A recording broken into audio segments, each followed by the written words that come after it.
This is Drift and Erosion in Software Architecture, Summary and Prevention Strategies. We're going to talk about architectural degradation, we're going to talk about prevention strategies, and some of the lessons we learned during the course of this research.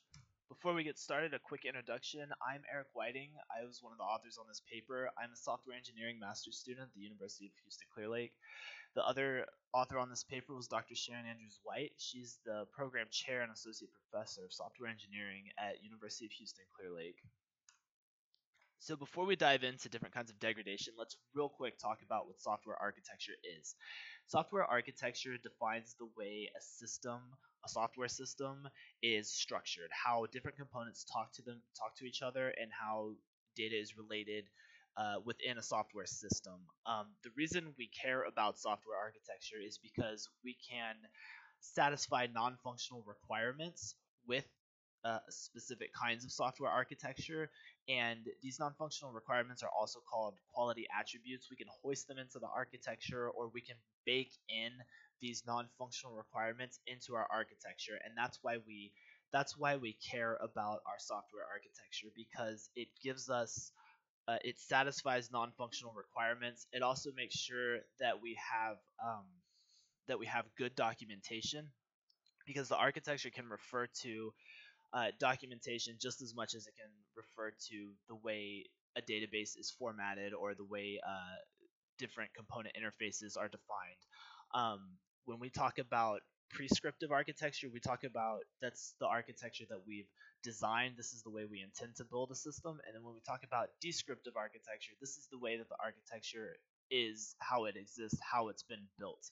And anytime we have deviation between prescriptive and descriptive architecture, that's when we get architectural degradation. There's two different kinds of architectural degradation that we're going to talk about, and that's drift and erosion. But in general, architecture degradation is when we've designed our software system to be architected a certain way, but the way we ended up building it does not exactly adhere to that design. And there's three different levels of that, what's called architectural integrity. Convergence, which is when we have a software system that is built exactly the way it was designed. That means it's convergent. When the architecture is absent, that means we have components or relationships that we designed that are now missing from the software system, and they could be missing because they were either never implemented, or the features that implement those pieces of the architecture aren't built yet. And then divergence is when we have designed the architecture to be structured a certain way, but when we built it, it wasn't structured that way. An example of this is designing a pipe and filter architecture and then building a plugin architecture. For example, this would be divergence. When we have architectural degradation, we don't get the guarantee of the quality attributes, and our design documentation becomes essentially useless. So we've got all these designs, we've got data flow diagrams and ERDs, and they're useless because we never implemented the way they were designed. And then whatever quality attributes we thought we were getting out of the architecture, we're not getting those anymore because we're not adhering to the architecture anymore. So the first kind of degradation is drift. This is when we have unintended design elements, and they're not necessarily system breaking violations. What drift is when we've designed our architecture a certain way, and we have maybe an additional thing going on in the code once we've implemented it. And this can get pretty insidious, and because it doesn't break a system, it's easy to copy these violating patterns if we're inexperienced developers.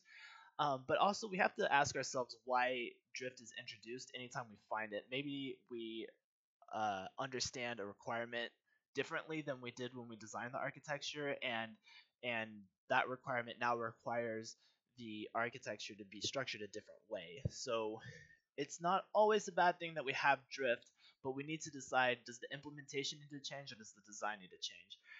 To give us a visual example of what architectural drift looks like, let's take a look at what a typical architecture looks like. So this is a layered architecture where we have a data access layer that talks to a database and does all the SQL stuff that we need to worry about. We've got a services layer that maybe implements some kind of business rules, and we have different GUI components. So we have a web GUI for maybe our everyday customer, desktop GUIs for admin users maybe, and CLI tools for perhaps developers, right? But it's all the same system. So that's why you have a services layer and a data access layer so that we can uh, be using the same data and adhering to the same business rules regardless of which GUI we're using.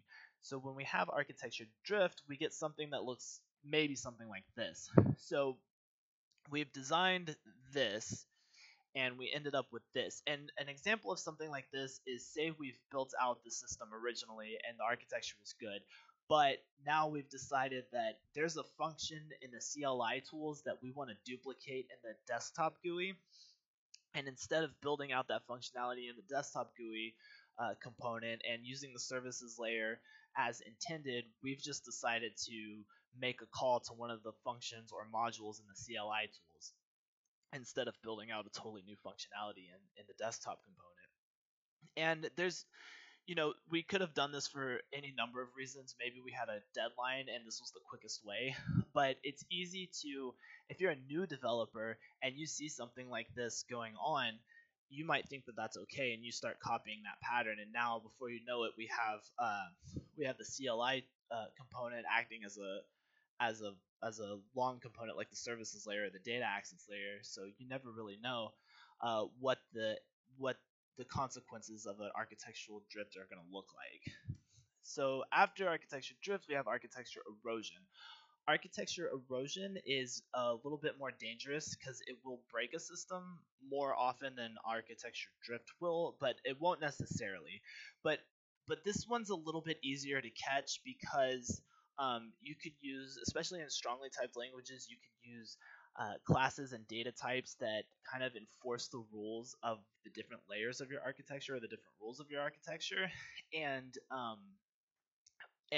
something like a test suite or a build server will catch violations. But maybe you're using a dynamically typed language, or maybe you really found a sneaky way to introduce software erosion. And software erosion is basically when we violate the descriptive architecture or the architecture that we've intended to build. So let's make it visual again. So again, this is our typical architecture. This is the everything is good architecture. And then when we introduce something like erosion, it might look like this. So in this example, we've needed to build out a new function in the CLI tools, and instead of using the services layer like we were supposed to, we just bypass the services layer and we go straight to the data access layer.